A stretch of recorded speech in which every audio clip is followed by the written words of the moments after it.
तो आप देख रहे हैं त्रिशूर केरलम से प्रधानमंत्री नरेंद्र मोदी के रोड शो की तस्वीर। और बातचीत के लिए इस वक्त हमारे साथ फोन लाइन पर मौजूद है हमारे सहयोगी नीरज। प्रधानमंत्री नरेंद्र मोदी के रोड शो की तस्वीर हम देख रहे हैं त्रिशूर से। लोगों का भारी उत्साह है और प्रधानमंत्री की झलक पाने के लिए भारी संख्या में लोग भी जुटे हैं। कैसा माहौल है? कर रहे थे त्रिशूर के लोग, और आप देख रहे हैं कि इस भीषण गर्मी में भी इतनी बड़ी संख्या में लोग निकलकर प्रधानमंत्री को देखने के लिए, उनसे रूबरू होने के लिए यहाँ पर पहुंचे हैं। ये अपने आप में बड़ी बात है, क्योंकि दोपहर के समय, खासतौर से इस समय तापमान काफी ज्यादा रहता है, लेकिन कई घंटे पहले यहाँ पर पहुंचे थे। और आप देखें, प्रधानमंत्री के साथ सुरेश गोपी मौजूद हैं, जो त्रिशूर से भारतीय जनता पार्टी के पहले सांसद हैं जी। और इसके साथ साथ ही आप देखें कि पद्मजा, जो यहाँ से उम्मीदवार है, पद्मजा वेणुगोपाल, जो केरलम के पूर्व मुख्यमंत्री रहे हैं, के करुणाकरन, उनकी पुत्री हैं, जो प्रधानमंत्री के साथ इस समय रोड शो में शामिल हैं जी। और भारतीय जनता पार्टी को एक विश्वास है कि प्रधानमंत्री की उपस्थिति उनके अंदर एक उत्साह का संचार करती है। और वो दृश्य आपको दिखाई भी दे रहे हैं कि किस तरीके से फूलों से स्वागत प्रधानमंत्री का किया जा रहा है, और किस तरीके से हाथों में भारतीय जनता पार्टी के झंडे लेकर बेसब्री से तमाम बुजुर्ग, बच्चे, बूढ़े, जवान सभी लोग इंतजार कर रहे हैं। आपको बता दें कि इससे पहले भी प्रधानमंत्री यहाँ पे केरल में और एक बड़ी जनसभा को प्रधानमंत्री ने संबोधित किया, और कई बातों का उन्होंने स्पष्ट उल्लेख किया कि यहाँ हमेशा से यूडीएफ और एलडीएफ की सरकार रहती है, और ये दोनों ही करप्शन के खेल में लंबे समय से बड़े खिलाड़ी हैं। लेकिन अगर जिस तरीके से केरल की जनता विश्वास व्यक्त कर रही है भारतीय जनता पार्टी की और उनके सहयोगियों की सरकार बनेगी, तो जो भी इस करप्शन के खेल में खिलाड़ी रहा है उसको सलाखों के पीछे पहुंचाया जाएगा। और बड़ी संख्या में आप देखें कि प्रधानमंत्री का स्वागत करने के लिए त्रिशूर के लोग इन दृश्यों में आपको दिखाई दे रहे हैं। बिल्कुल। और नीरज, प्रधानमंत्री नरेंद्र मोदी ने अपने केरलम की एक सभा में ये भी कहा था केरलम की जनता से कि आपको इनके एलडीएफ और यूडीएफ के बहकावे में नहीं आना है, उससे आपको सतर्क रहने की जरूरत है। ये प्रधानमंत्री नरेंद्र मोदी ने आह्वान किया वहां की जनता को। और इसके साथ हमने ये भी देखा कि त्रिशूर जो सीट है वो भी एक तरीके से महत्वपूर्ण सीट है, तो उस समीकरण को कैसे समझ सकते हैं? देखिए, बिल्कुल महत्वपूर्ण सीट है। और आप देखें कि भारतीय जनता पार्टी लगातार केरलम के अंदर अपने प्रदर्शन को सुधारती रही है। आप देखें कि 2016 के जो विधान पार्टी का जो प्रतिशत था वो 12% से थोड़ा सा ज्यादा था।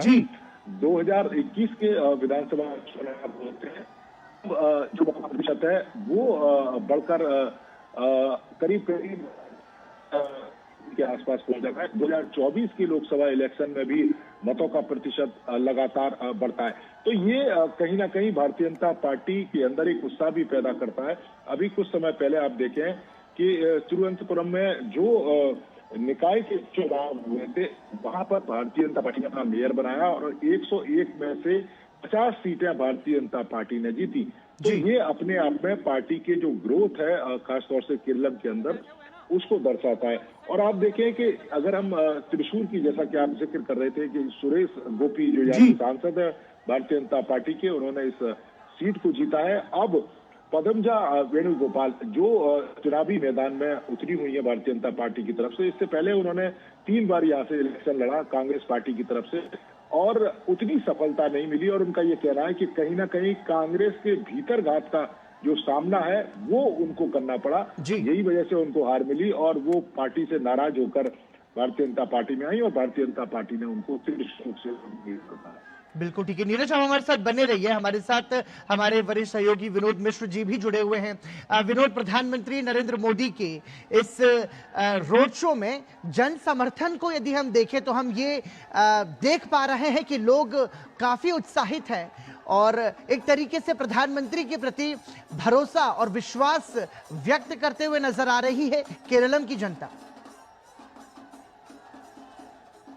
हेलो, हाँ, जैसा अभी आप सुन रहे थे, नीरज बता रहे थे त्रिशूर के बारे में, मैं थोड़ा सा प्रखर आप इसको थोड़ा बैकग्राउंड जोड़ देता हूँ कि एक तो त्रिशूर के बारे में जानिए कि त्रिशूर केरलम का कल्चरल कैपिटल है जी और कल्चरल कैपिटल होने के साथ साथ आप ये देखिए कि एक जमाने में ये कांग्रेस का एक मजबूत स्ट्रांग होल्ड हुआ करता था जी और उस कल्चरल कैपिटल में जैसे जो बैक टू बेसिक आप कहते हैं, तो ये बैक टू बेसिक देखिए कि लोगों में एक बीजेपी, ये बदला हुआ भारत जो विकास के साथ आप विरासत को जोड़ते हैं, तो ये कैसे एक विरासत को केरल में, ये मंदिरों का शहर भी है जी। आप इस शहर में देखेंगे कि त्रिशूर जो है वहाँ सबसे ज्यादा मंदिर भी है और इस पूरे मंदिर के इलाके में जिस तरह का एक इंक्रोचमेंट होता था, बीजेपी ने इसका प्रखर विरोध किया है।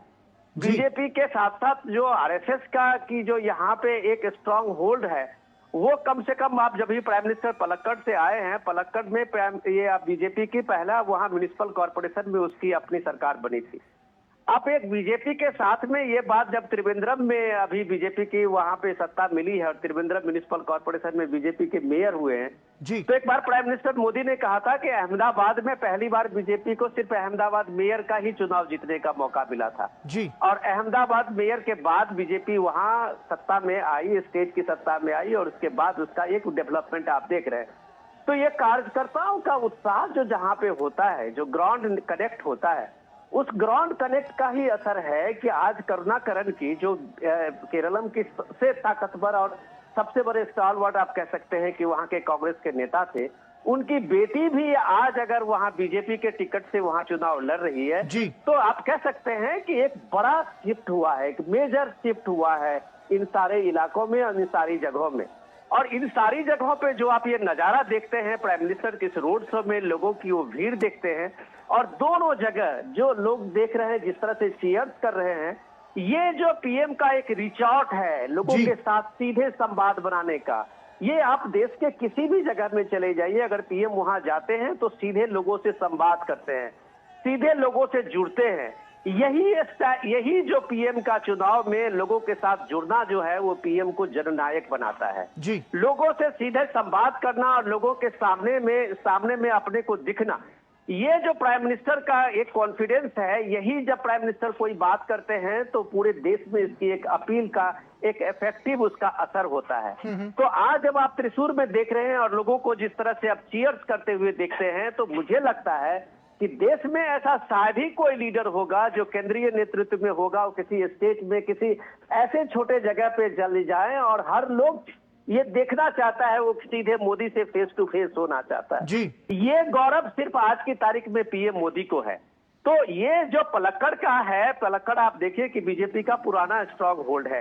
त्रिशूर में सुरेश गोपी के एमपी बनने के बाद ये एक संभावना बनी थी कि ये जो कोयम्बटूर से तमिलनाडु के सटे हुए जो केरल के वो इलाका है, उस इलाके में बैक टू बेसिक के लिए लोगों में जो एक छटपटाहट थी कि भाई उसकी अपनी ओरिजिनलिटी, उसकी पहचान जो इस कांग्रेस के लेफ्ट और यूडीएफ के पॉलिटिक्स में खत्म सी कर दी गई थी, वो चीजें लोगों के मन में कहीं से है। आज केरला एक तरह से उस सांस्कृतिक पुनर्जागरण के दौर में आ चुका है। आप देखिए केरल के थिएटर, केरल के आर्ट, वो सारे प्राइम मिनिस्टर के इस रोड शो में आप देखेंगे कि लोग किस तरह से उस रोड शो के स्वागत में अपने को उस मुखौटे के साथ में केरल के आर्ट, केरल के कल्चर को प्रतिबिंबित कर रहे हैं।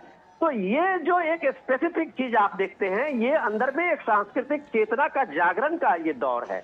और इस दौर में जो बैक टू बेसिक आप जब कहते हैं तो विकास के साथ विरासत, तो केरल में जो ये डेवलपमेंट हुआ है पिछले 10-12 साल में, उन सारे जगहों का वो डेवलपमेंट के साथ साथ उसको एक विरासत को संभालने का और विरासत पे गर्व करने का जो एक मौका त्रिशूर में या वहां पलक्कड़ में या जो लोगों को मिला है, मुझे लगता है कि ये बीजेपी का एक सबसे बड़ा यूएसपी है इन इलाकों में, केरल में, जहाँ की एलडीएफ वर्सेस यूडीएफ 5 साल एलडीएफ 5 साल यूडीएफ, ये जो ट्रांसफर ये होता रहता था, इस बार एनडीए ने अपना एक मजबूत विकल्प दिया। बिल्कुल ठीक है। प्रधानमंत्री ने भी, हमने देखा कि एलडीएफ और यूडीएफ दोनों पर ही भ्रष्टाचार के आरोप भी लगाए हैं। नीरज हमारे साथ बने हुए हैं। नीरज, जैसा कि जिक्र यहाँ पर विनोद कर रहे हैं, यहाँ पर सवाल अब ये भी उठता है कि विकास बनाम धर्म और पहचान की राजनीति, क्योंकि हमने देखा भाजपा यहाँ इन्फो पार्क जैसे बड़े प्रोजेक्ट्स और बुनियादी ढांचे के विकास को मुद्दा बना रही है, तो वहीं विपक्ष उन पर सांप्रदायिक ध्रुवीकरण का आरोप लगा रहा है।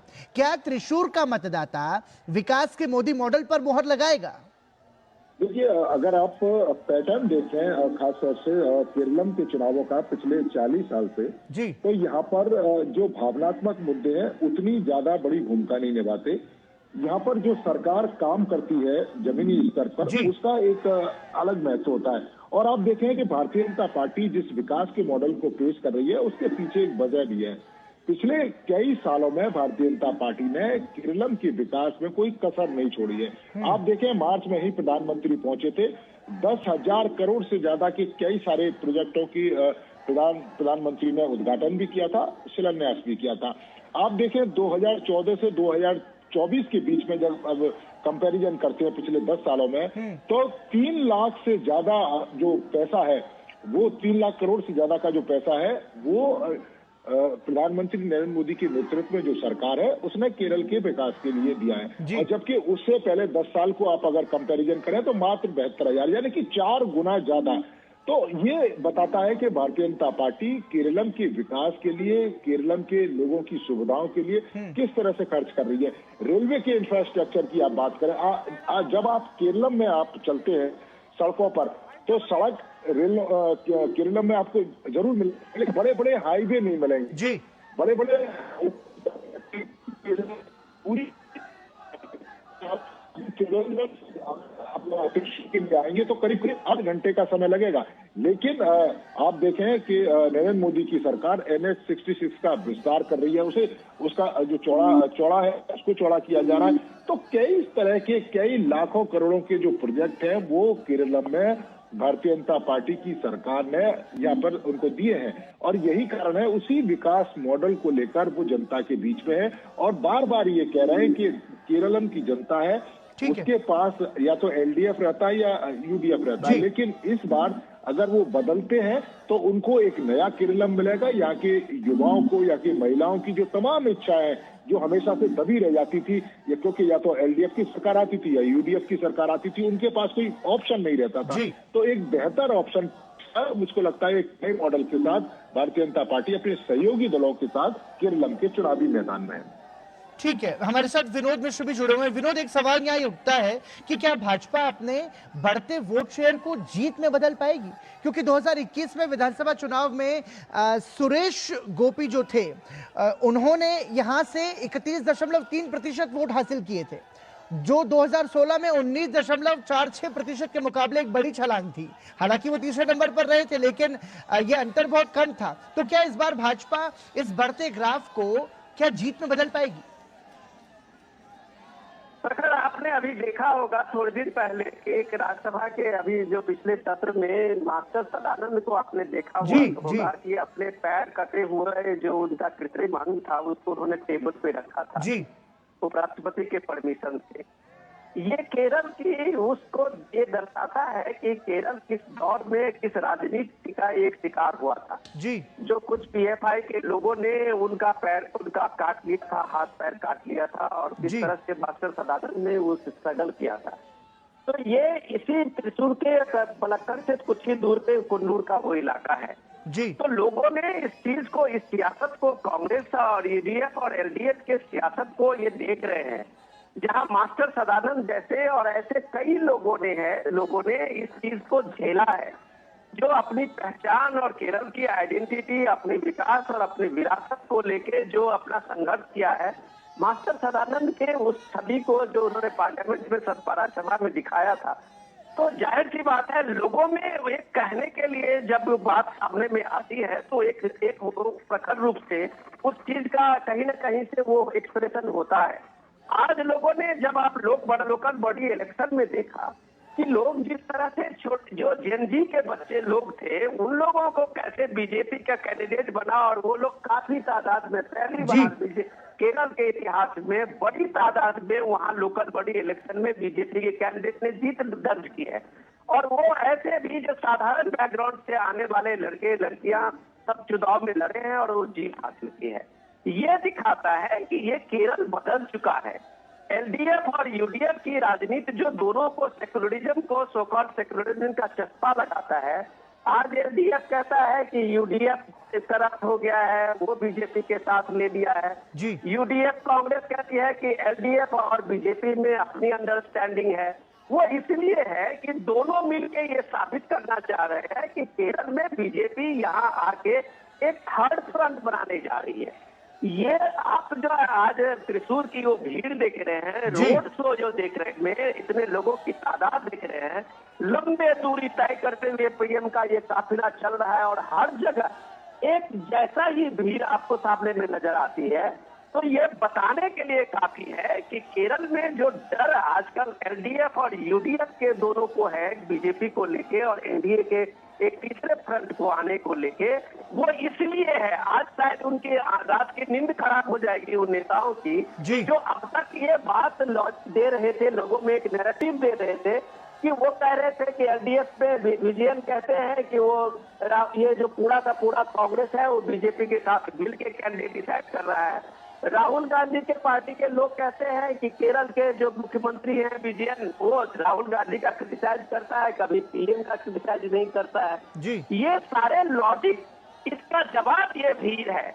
और ये क्राउड जो रैली में आप देख रहे हैं वो इस बात को बताता है कि वो पुराने नैरेटिव जो सेक्युलरिज्म के नाम पे आप इस केरल में इसी जगहों पे आप देखिए कि संघ के 100 से ज्यादा कार्यकर्ताओं ने अपना बलिदान दिया है जी, सिर्फ इस बात के लिए कि उसमें भारत की पहचान, भारत की अस्मिता, भारत की शाश्वत संस्कृति की बात जब की है तो उसको ये सजा भी दी थी। आज उसकी ये आप जब देखते हैं ये समर्थन, तो देखिए कि उनका वो बलिदान इन त्रिशूर में, पलक्कड़ में और ऐसी जगह पे किस तरह काम किया है कि लोग एकदम अपना एक्सप्रेशन इस तरह से दे रहे हैं कि पीएम के इस रोड शो में घंटों इंतजार करके एक झलक देखने के लिए, एक झलक अपना दिखाने के लिए लोग किस तरह से चीयर्स कर रहे हैं वो आप देख रहे हैं। ये एक दिन में नहीं होता प्रखर, इसके लिए पीढ़ियां खप जाती है जी। इसके लिए कोई एक दिन का ये काम नहीं होता है जब एक पार्टी का इतना बड़ा मास बेस बनता है। ये पार्टी के उन कार्यकर्ताओं के पसीने की, खून की, ये सारे उनकी कमाई होती है जब बरसों बाद एक मजबूत संगठन बनता है। आज बीजेपी के पीएम मोदी के नेतृत्व में उसका वो कॉन्फिडेंस दिया है। वो कॉन्फिडेंस चाहे आप पूरी चली जाइए, चाहे नॉर्थ ईस्ट के उस मेघालय के किसी अंचल में चले जाइए, वो बीजेपी के कार्यकर्ता है जो ग्राउंड पे उन्होंने मेहनत की है और पीएम जहां जाते हैं उनके स्वागत में पलक छावनी बिछाते हुए लोगों की भीड़ और एक हुजूम खड़ा होता है। ये एक दिन में नहीं होता है प्रखर, इसमें लाखों कार्यकर्ता, लाखों लोगों ने अपना पसीना बहाया है और ये दिखाता है कि त्रिशूर की लड़ाई इस बार तीनों पार्टियों में, बीजेपी, कांग्रेस के एलडीएफ, यूडीएफ और लेफ्ट के एलडीएफ, ये तीनों का एक मजबूत संघर्ष देने वाला है। जो बात नीरज कह रहे थे कि ये बात अभी साथ में सामने में आया है कि एक प्रोग्रेसिव केरलम के नाम पे सिर्फ एक झूठ बोला गया था। आज अगर वहां देखिए तो सबसे ज्यादा गरीबी है, सिर्फ सबसे ज्यादा माइग्रेशन है, सबसे ज्यादा पलायन है, सबसे ज्यादा तुष्टीकरण है। वहां जिस तरह से आज मुस्लिम लीग पूरे कांग्रेस के पॉलिटिक्स पे हावी है, इस बात की चर्चा केरल के पॉलिटिक्स में लोग दिल्ली में नहीं करते। यहाँ उसको सेक्युलरिज्म के नाम पे वहाँ कुछ दूसरे नैरेटिव में आप छोड़ देते हैं, लेकिन लोग बताता है कि ये सारे नैरेटिव झूठ है और लोगों ने किस तरह से एक नए विकल्प को, एनडीए के विकल्प को सामने में इस बार जब लोकल बॉडी इलेक्शन में लाया था, वो डर आज किसी न किसी रूप में एलडीएफ और यूडीएफ दोनों को है प्रखर।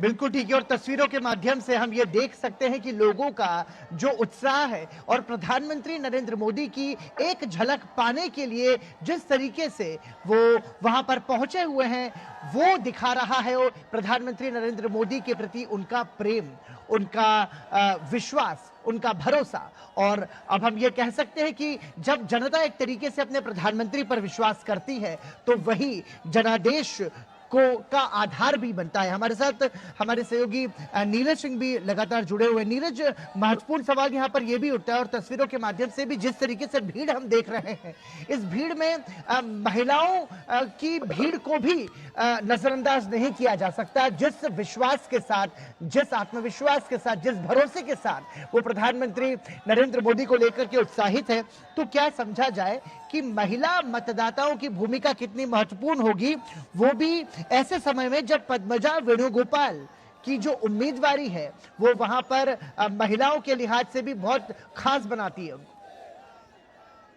प्रधानमंत्री की तमाम योजनाओं को भी आप देखें कि हमेशा से महिला सशक्तिकरण को लेकर प्रधानमंत्री ने कदम उठाए हैं।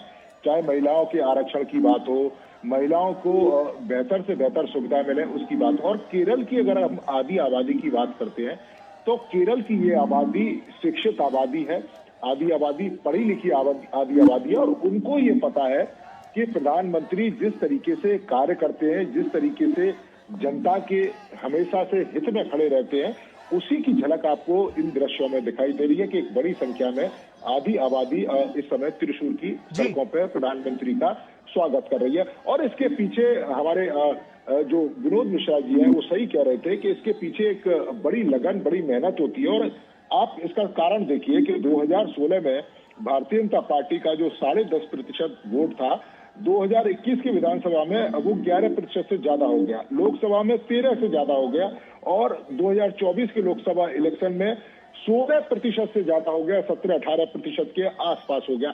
तो ये बताता है कि किस तरीके से step by step Bharatiya Janata party ने यहाँ के लोगों के बीच में काम किया है। और आप देखिए त्रिशूर की अगर हम बात करें, 37% से ज्यादा जो मत है वो त्रिशूर में भारतीय जनता पार्टी को मिले थे, और सुरेश गोपी यहाँ से चुनावी मैदान में उतरे थे। कुछ समय पहले दिसंबर 2025 में जो तिरुवनंतपुरम में जो नगर निगम के चुनाव हुए थे, वहां पर भारतीय जनता पार्टी ने 35% के आसपास जो वोट है वो हासिल किया था। तो ये बताता है कि एक अलग तरह की जो राजनीति भारतीय जनता पार्टी विकास की राजनीति यहाँ पर कर रही है, उसके प्रति धीरे धीरे लोगों का विश्वास बढ़ रहा है, क्योंकि उनके पास इससे पहले कोई ऑप्शन नहीं था। और आप देखें कि छोटे मोटे दल जरूर खड़े होते थे, लेकिन सत्ता हमेशा से यूडीएफ और एलडीएफ के बीच में ही ट्रांसफर होती रहती थी। जो यूडीएफ वादे करता था, एलडीएफ उन्हें पूरा करने की बात कहते सत्ता में आता था, एलडीएफ जो वादे करता था और यूडीएफ में पूरा करने की बात सत्ता में आता था। और आप देखिए इसका सबसे बड़ा उदाहरण है अयप्पा मंदिर में जो गोल्ड चोरी हुआ था, उसमें यूडीएफ और एलडीएफ दोनों ही पार्टियों के जो नेता हैं वो शामिल हैं, और दोनों ही एक दूसरे के ऊपर प्रहार कर रहे हैं। और ये देखिए किस तरह की राजनीति है कि केरलम के अंदर कांग्रेस पार्टी ये कहती है कि जो एलडीएफ है वो भारतीय जनता पार्टी की बी टीम है, और एलडीएफ के मुख्यमंत्री कहते हैं कि कांग्रेस पार्टी भारतीय जनता पार्टी की बी टीम है इस केरलम के अंदर। जबकि पूरे देश में इंडी गठबंधन में वाम दल जो केरलम है वो कांग्रेस पार्टी के साथ है, तमिलनाडु में साथ है। तो ये लोगों के जहन और लोगों के दिमाग में ये बात बैठ रही है कि एक दूसरे के ऊपर आरोप लगाते हैं, लेकिन अंदर खाने एक मिली भगत है। और यही कारण है कि तीसरे विकल्प के तौर पर भारतीय जनता पार्टी तेजी के साथ यहाँ पर पैठ बना रही है, और वो तेजी आपको इस रोड शो में दिखाई भी दे रही है कि लाखों की संख्या में इस भीषण गर्मी में केरल में सब लोग प्रधानमंत्री का स्वागत करने के लिए खड़े हैं। तो ये एक बड़ी बात है, खासतौर से भारतीय जनता पार्टी के कार्यकर्ताओं की बात करें, क्योंकि प्रधानमंत्री की उपस्थिति उनमें एक अलग तरह का उत्साह पैदा करती है। पूरी पार्टी एकजुट तरीके से आप देखें कि चुनावी मैदान में एनडीए अपने सहयोगी दलों के साथ, जबकि आपने देखा होगा कि यूडीएफ जो ये बार बार कह रही है कि उनको सर्वे में जो स्थिति है उनकी स्ट्रांग बताई जाती है, लेकिन आप देखें कि यूडीएफ में कई तरह के मुख्यमंत्री पैदा हो गए। आप देखें 4 सांसद यहाँ से चुनाव लड़ना चाहते थे ताकि वो मुख्यमंत्री की दावेदारी में आ सके। आप देखें कि यहाँ के जो कांग्रेस के प्रदेश अध्यक्ष हैं उनके समर्थक कहते हैं कि प्रदेश अध्यक्ष को मुख्यमंत्री बनाया जाए। आप देखें शशि थरूर, उनके समर्थक उनको प्रोजेक्ट करते हैं कि उनको मुख्यमंत्री बनाया जाए। केशव वेणुगोपाल का एक अलग तरह का खेल चल रहा है, और उनके जो समर्थक हैं वो चाहते हैं कि केशव वेणुगोपाल को मुख्यमंत्री बनाया जाए। तो अलग अलग 3 गुट केरलम के अंदर कांग्रेस पार्टी में आपको दिखाई देते हैं, और वही स्थिति आप देखें कि लेफ्ट में भी दिखाई देती है। लेफ्ट के कई सारे नेता जो पार्टी से नाराज थे वो पार्टी छोड़कर यूडीएफ में आए या फिर भारतीय जनता पार्टी में उन्होंने ज्वाइन की। तो अब भारतीय जनता पार्टी के सामने ये बेहतर विकल्प है कि केरलम की जो तमाम समस्याएं जो जो दशकों से सॉल्व नहीं हो पाई है, यूडीएफ और एलडीएफ के बिल्कुल, बीच उसका में घूमती रही है, बिल्कुल। वो उनका ध्यान दे पाए। ठीक है, ठीक है। विनोद, एक सवाल बहुत संक्षेप में आपसे जानना चाहूंगा। देखिए, पद्मजा वेणुगोपाल के समर्थन में प्रधानमंत्री नरेंद्र मोदी यहां पर रोड शो कर रहे हैं, और पद्मजा वेणुगोपाल की बात करें तो वो केरल की सबसे बड़ी राजनीतिक विरासत के रूप में वहां पर जानी जाती है, जो कि उनको अपने पिता के करुणाकरण से मिली है। क्या पद्मजा कांग्रेसियों का समर्थन भाजपा में परिवर्तित कर पाएगी, भाजपा के समर्थन में? सबसे इम्पोर्टेंट चीज समझने की जरूरत ये है कि जिस विचारधारा को लेके केरल की राजनीति अभी तक होती रही थी, और वो विचारधारा जो सेकुलरिज्म का था, वो सेकुलरिज्म को की विचारधारा किस तरह से पूरी तरह से आप ये देखिए कि अपीजमेंट में बदल गया, और उस अपीजमेंट को एक्सपोज किया है केरल में। पिछले दिनों जो आपने देखा था वक्फ आंदोलन के, वक्फ बोर्ड के जो पार्लियामेंट में चर्चा चल रही थी जिस समय में, उसके अमेंडमेंट को लेके, अब आप सोचिए कि वहां कांग्रेस हो या लेफ्ट हो, दोनों पार्टियां, एक कोई भी पार्टी इस चीज का विरोध नहीं कर पाई कि जब वहां पे एक मछुआरों के परिवार के 600 परिवारों की जमीनें पर वक्फ ने कब्जा कर लिया था, और उन परिवारों को वक्फ की अपनी जो पुश्तैनी जमीन थी उस पर वक्फ का नोटिस आ गया, और डिस्ट्रिक्ट मजिस्ट्रेट से लेके सबने हाथ खड़ा कर दिया कि वक्फ ने अगर उस जमीन पर अपना क्लेम किया है तो आपको कोर्ट में साबित करना पड़ेगा, ट्रिब्यूनल जाना पड़ेगा। लेकिन बीजेपी की इस मुहिम को वहां के चर्चों ने भी काफी समर्थन किया, क्योंकि वो सारे के सारे जो मछुआरे समुदाय के लोग थे वो क्रिश्चियन थे। अब आप एक चर्च को, बीजेपी का एक मौका मिला कि चर्च ने सीधे उस समय में अपना पूरा मेमोरेंडम देके बीजेपी के सपोर्ट में अपने सारे चर्च ने एक तरह से समर्थन दिया था, और उस समर्थन के बाद केरल में कम से कम कांग्रेस और लेफ्ट दोनों में चैटिंग शुरू हुई थी कि शायद एक क्रिश्चियन कम्युनिटी का झुकाव अगर इसमें बीजेपी की तरफ होगा तो ये आने वाले पॉलिटिक्स के जो रुझान होंगे वो कुछ और तरह के होंगे, और वो अलग तरीके से दिखेगा। जो आप आज अब देख रहे हैं स्थिति, जो आप कह रहे हैं कि कांग्रेस के लोग अब बीजेपी में शामिल हो रहे हैं, बीजेपी सीपीआई के लोग जो है वो सीपीएम के लोग भी कई बार इस बार बीजेपी के टिकट में चुनाव लड़ रहे हैं, तो ये बात तो मान लीजिए कि विचारधारा कहीं कुछ भी नहीं है। वो विचारधारा सिर्फ किताबों की बात है। यहाँ बात है कि आपने स्टैंड क्या लिया है। अगर उस गरीब मछुआरों के 600 मछुआरों को लेके अगर पार्लियामेंट कंसीडर करता है, पार्लियामेंट उसके लिए कानून बनाता है, आज देश में वक्फ कानून को लेके आप देखिए कि जिस तरह से एजेंडा बनाया गया सेकुलरिज्म के नाम पे, वो कैसे सुप्रीम कोर्ट तक में एक्सपोज हुआ। ये केरल के लोगों ने देखा कि ये नकली सेकुलरिज्म की बात करने वाले लोग जिस तरह से एक गरीब लोगों के हक की बात को भी एक अपीजमेंट में, एक सेकुलरिज्म के नाम पे उस पे बोलने से कतराते हैं, उस पे एक्शन लेने से कतराते हैं।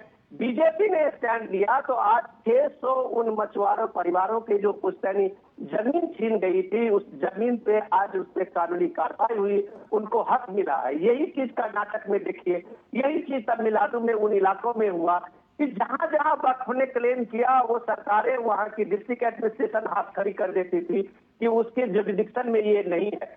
लेकिन आज जब ये वक्फ बोर्ड अमेंडमेंट पास हुआ, पार्लियामेंट का कानून बना, तो अब ये देखिए कि हालात किस तरह से बदल गए हैं। हर किसानों के अपने पुश्तैनी जमीन का हक पे दावा करने का अधिकार है।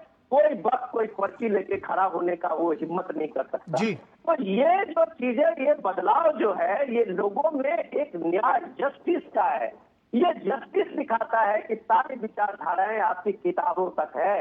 लोगों को जस्टिस जिससे मिलता है वो आप देखिए कि चर्च, अगर आज केरल के चर्च बीजेपी के समर्थन में आगे आए हैं तो ये सारे पुराने किनारे ढहे हैं। वो अगर के करुणाकरण की बेटी अगर आज पीएम के साथ में उस रोड शो में खड़ी हुई है तो आप कह सकते हैं कि केरल का ये बदलाव एक नया केरलम का एक पूरी तरह से एक मुखरित और एक बड़ा चेहरा जो है आपको दिखा रहा है। ये केरलम की एक नई तस्वीर है जो आने वाले इलेक्शन में आपको शायद एक बेहतर छवि के रूप में दिखेगा।